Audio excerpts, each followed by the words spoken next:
Good afternoon, everybody. Nice to see you on this beautiful fall afternoon. We are now on day 35 of the Democrat government shutdown. The Democrats' obstructionism will break the record for the longest government shutdown in American history tonight. The Democrats are intentionally hurting American families, workers, and businesses with this shutdown to fight for free health care for illegal aliens and to appease their radical left-wing base. And it's a total disgrace. This past weekend, Americans traveling to weddings, funerals, vacations, and meetings faced significant flight disruptions at airports across the country because of staffing shortages. On Sunday alone, more than 5,000 flights traveling to and from U.S. airports were delayed. Since the Democrat shutdown began, 4 times as many staffing shortages have been reported at air traffic control facilities compared to last year. TSA checkpoint wait times ballooned past 3 hours at Houston's George Bush Intercontinental Airport, with some passengers enduring up to 5 hours in line. At nearby William P. Hobby Airport in Texas, security wait times are routinely exceeding 1 hour. More than 13,000 air traffic controllers are continuing to work without pay. Because of the Democrats, these men and women who keep our airspace safe and moving will miss a second paycheck in a row this Friday if Democrats refuse to open the government.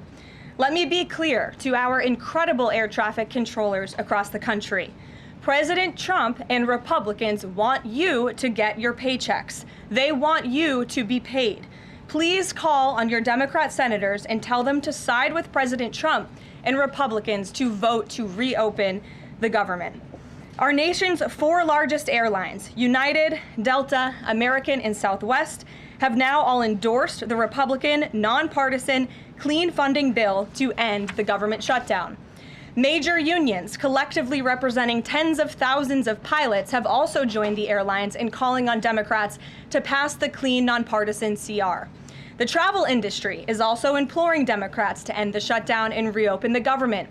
Nearly 500 companies and groups in the travel business, including casinos, hotels, and convention bureaus, signed a public letter warning that America's travel economy has already lost $4 billion due to this Democrat shutdown, and they have called for the Republican CR to be passed, saying Americans expect and deserve a fully functioning federal government during the peak holiday travel season.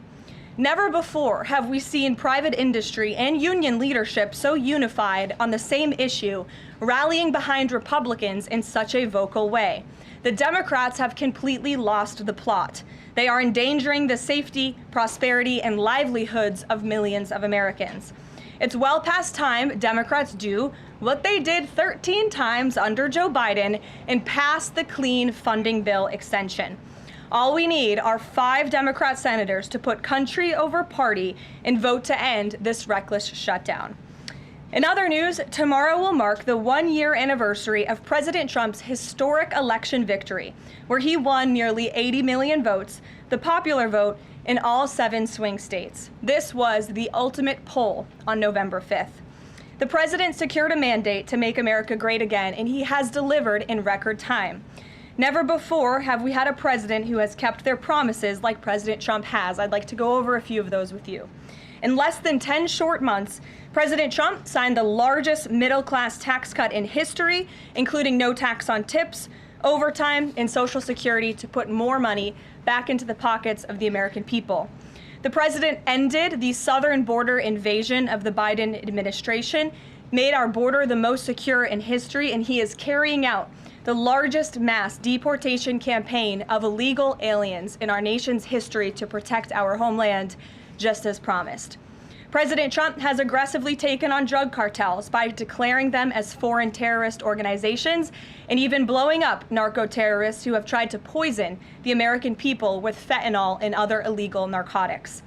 President Trump defeated the Biden inflation crisis, and he continues to implement a pro-growth, America First economic agenda to make America affordable again, and we are seeing the results of that every day.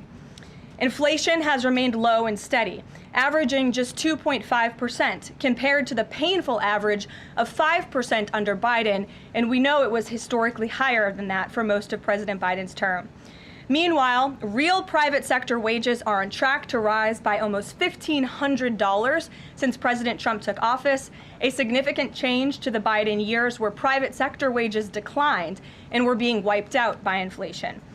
President Trump has ended the reckless war on American energy and unleashed energy dominance, with gas prices now plummeting to their lowest average levels in more than 4 years. President Trump implemented powerful tariffs to rebalance America's trade deals, protect American workers, and returning our country to be a manufacturing superpower once again. As a result, the president has secured trillions and trillions of dollars in private and foreign investments into the United States, which are creating high-paying jobs for the greatest workforce in the world. The president has restored America's place as the leader of the free world through his unwavering peace through strength foreign policy that has already ended 8 wars and counting. And the president ended illegal DEI initiatives in our federal government and is returning our country to a merit-based society based on common sense. President Trump protected opportunities for women and girls to compete safely and fairly by continuing to keep men out of women's sports. Americans have a president who works tirelessly, literally 24/7, to improve their lives and make our country better than it has ever been before. So with that, today we will open it up to questions, and we will start with our independent journalist in our new media seat, Julio Rosas. Julio, please start. Thank you. Thanks, Caroline. So over the weekend in Mexico, a mayor in Michoacan, Carlos Manzo, he was assassinated while celebrating Dia de Muertos with his family. His assassination has sparked a lot of outrage. A lot of Mexicans are very upset. They're blaming President Claudia Sheinbaum for not taking the cartel threat seriously enough. Yesterday, she said that, once again, she's not going to allow any foreign military intervention to take on the cartels on Mexican soil, and that Mexico is not going to pursue a drug war similar to what they've done in the past. So my question is President Trump satisfied with Claudia Sheinbaum's approach to cartels? And if not, has Manzo's assassination kind of opened up some new options for the United States to pursue regarding cartels? Well, first of all, with respect to this specific news item and this alleged assassination that took place in Mexico, I know the Trump administration, we are aware of that, and of course we condemn all political violence anywhere in all forms.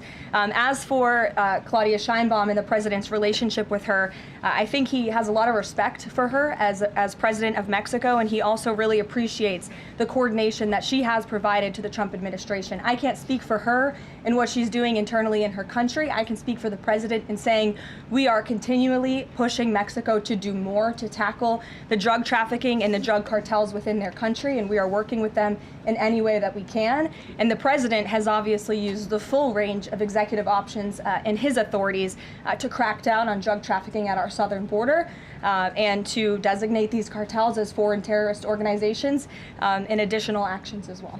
Just one more question. Sure. So at the Antifa roundtable that we were at just last month, myself and the other panelists made the recommendation to the president for, speaking of foreign terrorist organizations, to have Antifa not just be domestic terrorist organization, but be designated as a foreign terrorist organization since they have cells in other countries.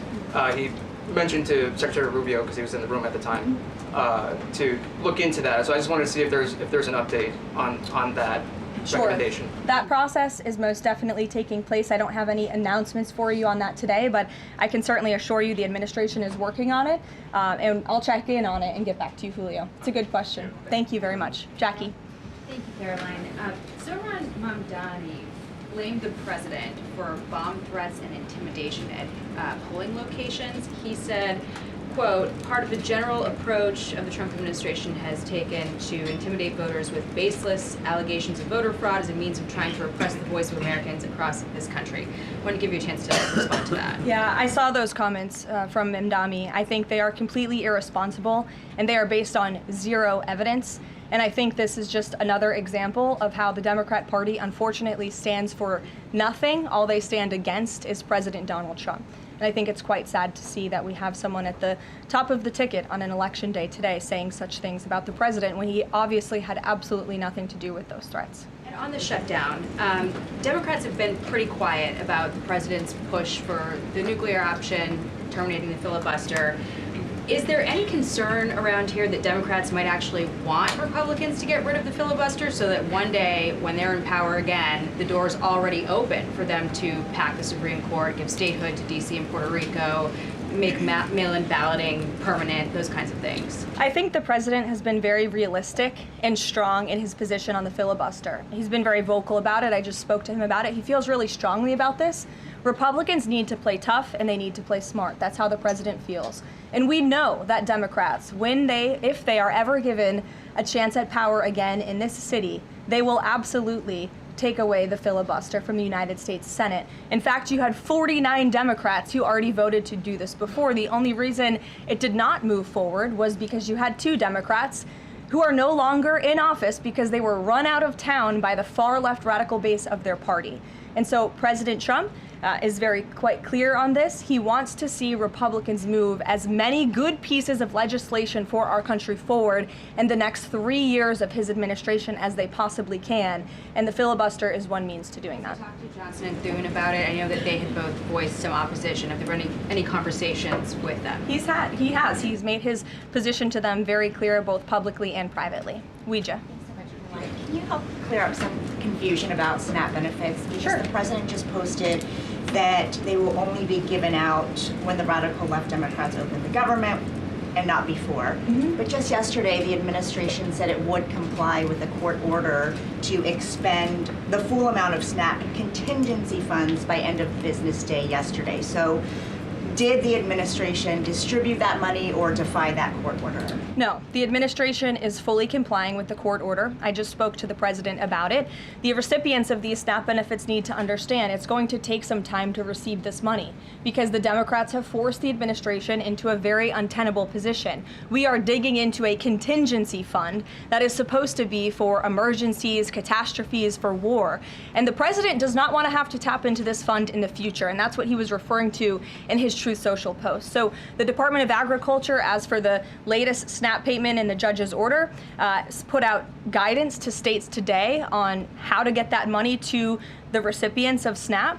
But it's going to take some time. The best way to get the full amount of SNAP benefits to those beneficiaries is for Democrats to reopen the government. So to anyone who is a SNAP beneficiary at home who needs that assistance, and the president was just saying, this is for people who are truly needy, who need food, who need this assistance from the United States government. Democrats are holding it up and making it difficult for the administration to get those payments out the door. So if you are at home and you want your SNAP benefits, call the Democrats and tell them to reopen the government. Blocking that contingency fund for the future if this shutdown lingers on? Look, the president does not want to have to continue to dip into a contingency fund that doesn't even have enough money, by the way, to fund the full program. It takes $9 billion to get the full scale of the benefits out the door. This contingency fund only has about $5 billion in it. So again, Democrats need to reopen the government so we can get these benefits out the door for people who truly need them.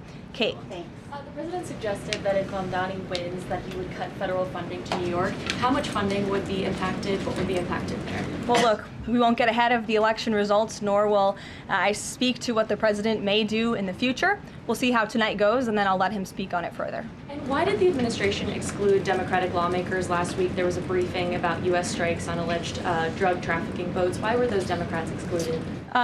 The administration has briefed Congress on these matters 8 separate times, and Democrats have been included in those briefings. In fact, I know that Secretary Rubio will be on Capitol Hill tomorrow to brief the Gang of 12, which includes Democrats as well. So the president's made it very clear, if senators want to understand the administration's operations against narco drug traffickers, we are very happy to speak with them about that, and we will continue to do so. But we've been incredibly transparent. As I said, there's been 8 briefings on this topic, with the 9th coming tomorrow.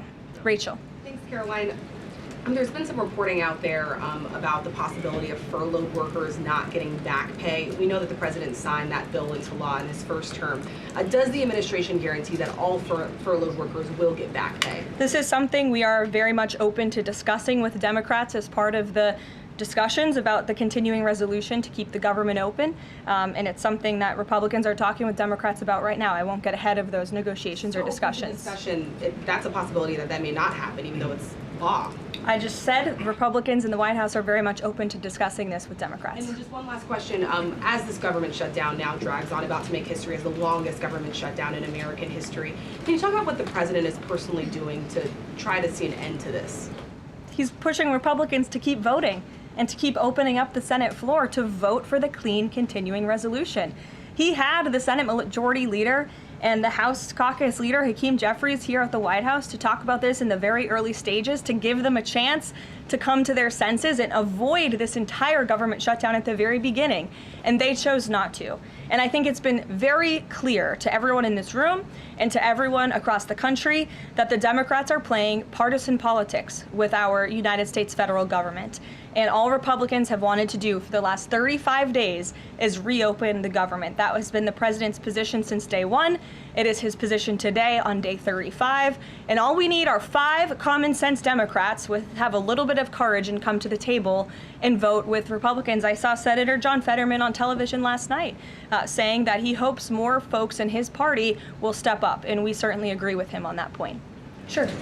Karoline, the president posted on True Social that the voting underway in California is, quote, rigged. What evidence does he have of that, and what does it mean that mail-in ballots in that state are under legal and criminal review? By whom and why? And also, in this vein, does the White House still plan to issue an executive order banning mail-in voting, and what legal authority do you have to do that? The White House is working on an executive order to strengthen our elections in this country and to ensure that there cannot be blatant fraud, as we've seen in California with their universal mail-in voting system. It's absolutely true that there's fraud in California's elections. It's just a fact. It is just a fact. They have a universal mail-in voting system, which we know is ripe for fraud. And if you want to deny that, I'm happy to provide you all of the evidence for it. I'd be glad to send that to you after this briefing. Rigged. Fraudulent ballots that are being mailed in the names of other people, in the names of illegal aliens who shouldn't be voting in American elections. There's countless examples, and we'd be happy to provide them.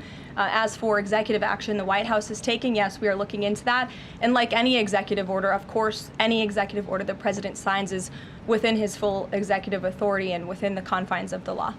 Stephen. Thank you, Caroline. I've got 2 questions I'd like to ask you about New York, but first I'd like to ask you about breaking news from the Attorney General. She revealed just about an hour ago that the Biden Justice Department seized President Trump's official first-term phone and subpoenaed his private phone records. Do you have a reaction to that? And also, do we know if they actually got those private call records? I saw the Attorney General's post on that. For additional questions, I would refer you to the Department of Justice, but I think this is just further evidence of the egregious overreach and weaponization of government that took place under the previous White House against then former President and now President Donald J. Trump. It was a clear effort by the Biden White House and the Biden DOJ to go after the president, and this is just further evidence of that. On New York, we've seen the president's messages that he's put out, but could you describe how he's feeling as a New Yorker watching this election? Well, the president is a New Yorker and he loves New York. It is his home. He talks about that all of the time, and he's made his thoughts on this election quite clear, I think, himself. In the back, yes, go ahead. Thank you. Over the weekend, there were reports. I was going to you in the green, but go ahead and then you can have your question. Thank you. Over the weekend, there were reports that President Trump was due to host President of Syria, Ahmad al-Shara, on Monday. Do you have any preview for that meeting? Is he expected to invite him to join the U.S.-led anti-ISIS coalition? I can confirm that that meeting will be taking place here at the White House on Monday, and this is part of the president's efforts in diplomacy to meet with anyone around the world in the pursuit of peace. And as you know, when the president was in the Middle East, he made the historic decision to lift sanctions on Syria to give them a real chance at peace. And I think the administration, we've seen good progress on that front under their new leadership. And so he will be here at the White House on Monday, and I'll let the president speak further on it on Monday. Yes, go ahead. Thank you, Caroline. I was just curious, you had mentioned there that President Trump, as we know, has been speaking with Republican leaders in Congress about reopening the government.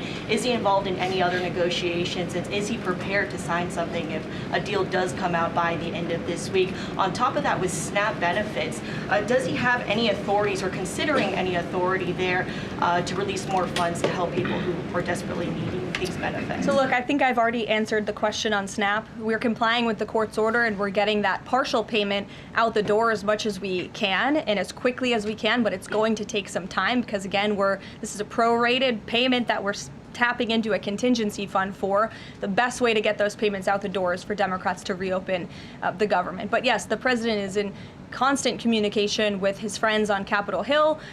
They know, they call, he answers, he picks up the phone. He's a very transparent president in that way. And as soon as the Democrats pass the clean continuing resolution, President Trump will be here to sign it. Michael. Thank you, Caroline. President Trump has threatened to go into Nigeria guns a-blazing if Nigeria's government does not stop the killing of Christians in that country. Has the White House heard back from Nigeria's government on this threat?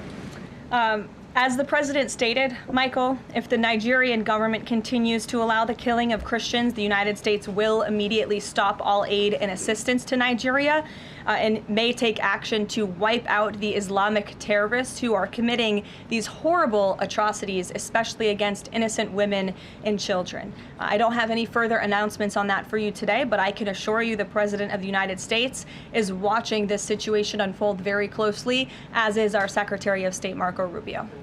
Caroline, President Trump has endorsed Andrew Cuomo in New York City's mayoral race. He has not by name endorsed Winsome Sears in Virginia's gubernatorial race. Why is that? Look, as you know from this podium, I'm quite limited in what I can say with regards to ongoing political elections. I think the president has spoken for himself and what he wants to see take place in these elections today. Lalit. Thank you. I would like to ask you about India-US relationship. What is President's thoughts on the future of India-US relationship? I'm sorry, Lalit, can you repeat that? What is President's thoughts on future of India-US relationship?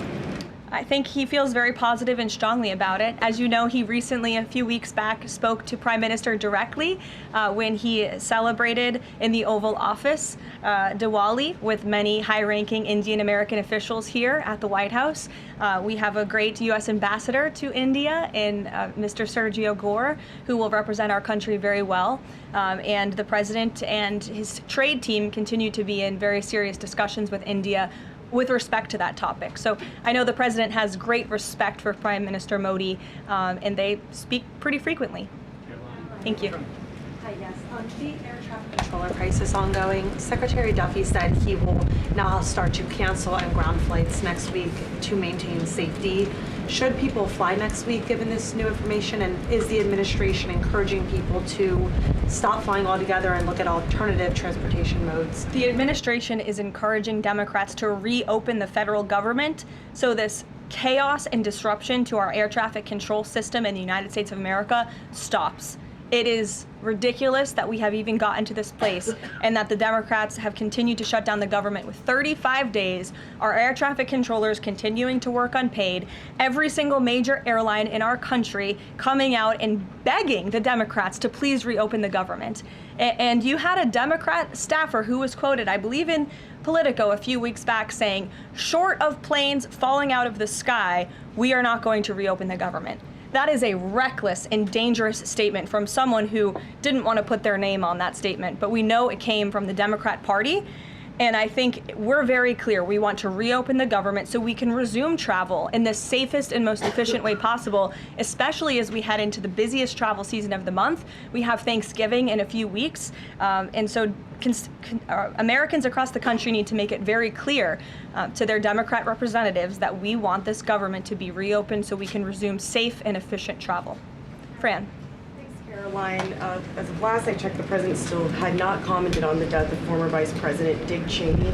Is the White House involved in the funeral arrangements in any way? Does the president plan to speak at the funeral? Has he spoken to anyone in the Cheney family today? And does the White House have an opinion on whether or not the former vice president should lie in honor or state in the Capitol?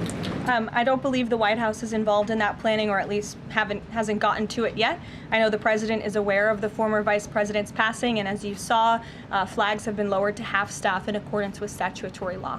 Jasmine.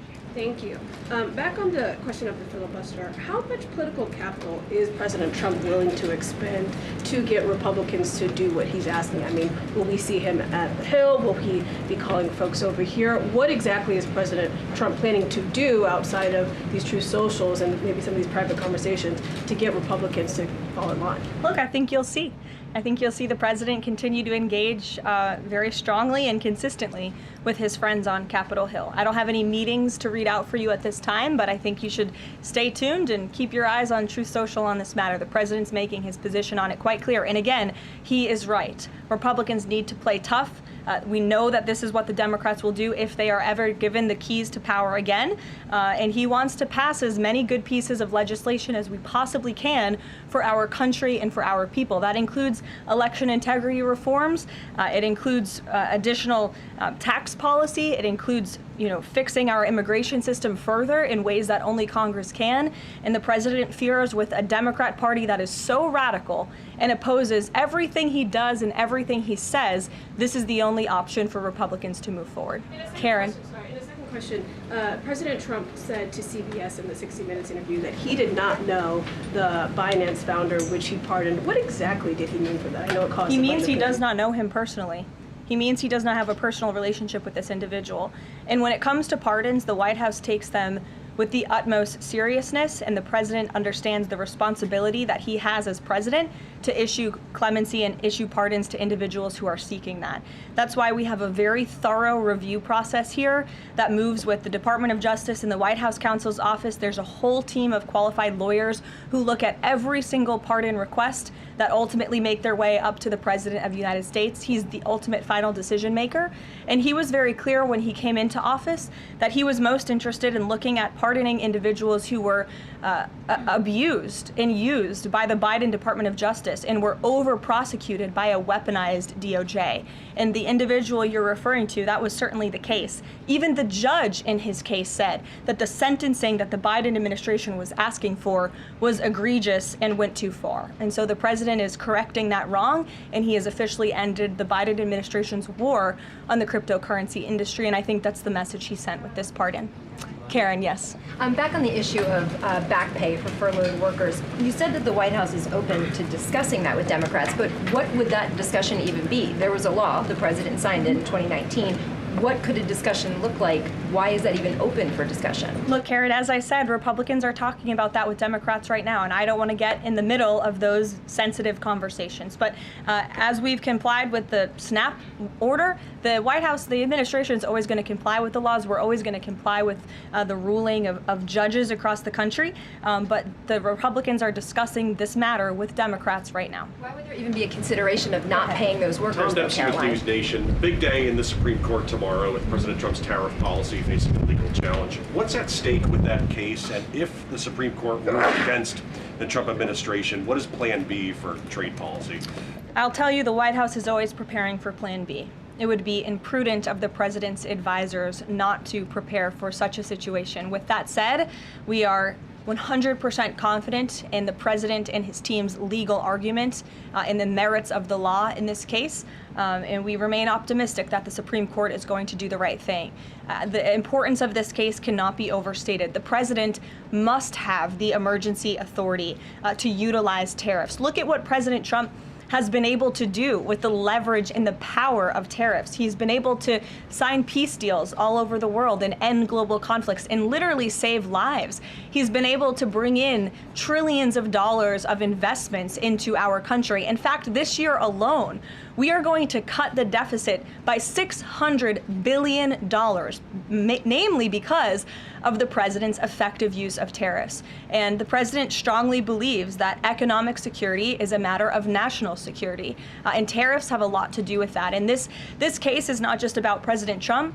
It's about the use of this emergency authorization for tariffs for future presidents and administrations to come, and we're confident and hopeful that the Supreme Court will do the right thing. Kristen. Why did President Trump get an MRI during his recent visit to Wall Street? Look, as President Trump said, he would inquire with the physicians. I'll check back on that. But as the physical itself stated, Kristen, and as you all know, because you were all witness to it, every single day the president is in optimal physical health. This was a follow-up appointment, and we provided a detailed readout of that physical. I'm happy to give it to you again, and I can inquire further. With all due respect, an MRI is a very specific procedure. It's done on a part of the body looking for something specific, so it's not generally part of any kind of routine checkup. And in addition, President Trump has said that he wants to be transparent. He told us to ask the doctors, which we have and have not heard back. Why don't we have more information on this? As I said, I'll check back for you. Go ahead. Caroline, can you update us on the mediation efforts this administration is leading in Sudan, trying to achieve a ceasefire there? Sure, yes. The United States is actively engaged in efforts to bring about a peaceful resolution to the terrible conflict in Sudan.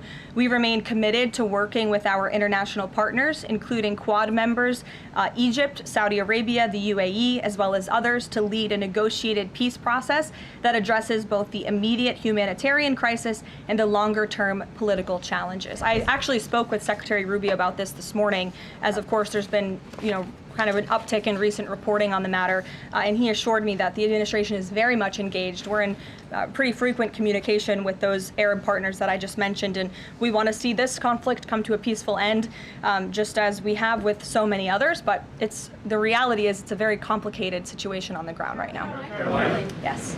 Hi, yes. Just trying to go back into the subject of Mexico. Is the Trump administration planning to send U.S. troops to Mexico to combat drug cartels, as reported by other outlets? That's not something I would confirm from this podium if it were happening, so I will not comment on that. Eamon.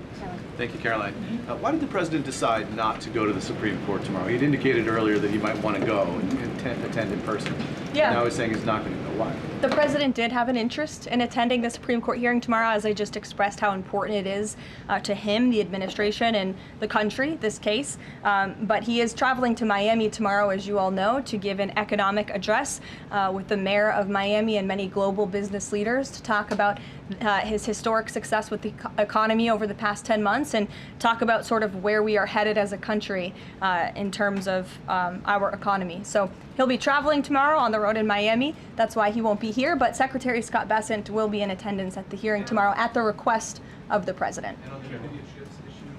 He has said that he doesn't want to export the high-end NVIDIA chips to China, but the Wall Street Journal reported yesterday that there was some question about whether the president would raise this as a possible concession with the Chinese side during his meeting with Xi Jinping. So does the White House consider NVIDIA chip exports to China to be a closed issue right now, or is this an ongoing negotiation between the United States, China, and NVIDIA at this point? The president has made his position on this very clear, both to the Chinese and also to all of you. He's answered this question directly. As for the most advanced chips, the Blackwell chip, that's not something we're interested in selling to China at this time.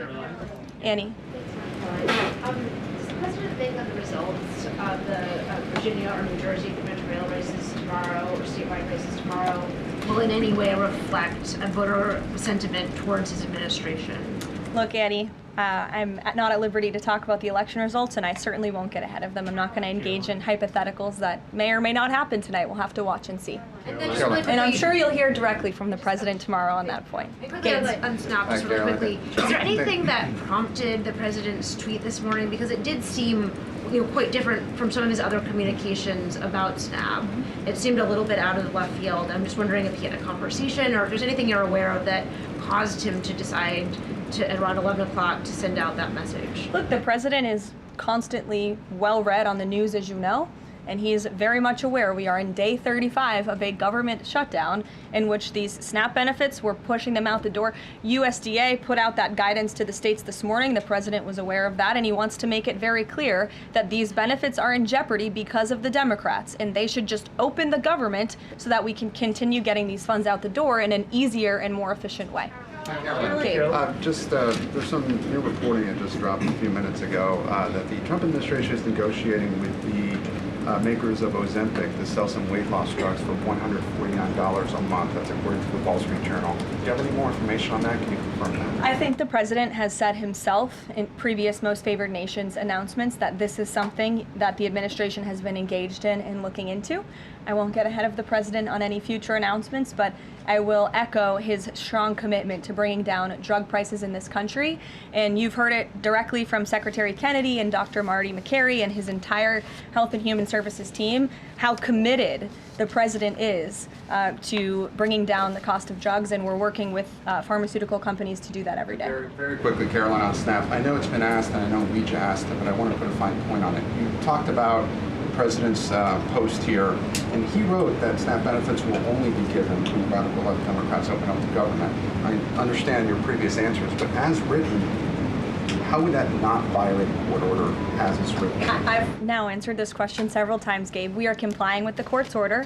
We are getting the payments out the door as quickly as we can. USDA sent the guidance to the state. The president is referring to future SNAP payments. He does not want to have to keep tapping in to an emergency fund and depleting it. In the case of a catastrophe in this country, he wants to have those funds preserved, as they should be. And he's made it very clear Democrats should reopen the government. I have one final positive note for all of you. I told you I would keep you posted when the White House would resume public tours. Well, I'm pleased to announce the Office of the First Lady has reopened the doors for public tours on Tuesday, December 2nd. There will be an updated route, of course, for guests in light of the ballroom construction that's taking place, but we very much look forward to celebrating the holiday season. And the public and members of Congress and anyone who wants to come visit the First Lady's beautiful decorations is welcome to go to whitehouse.gov/visit to sign up for a tour. Thanks, guys. We'll see you tomorrow.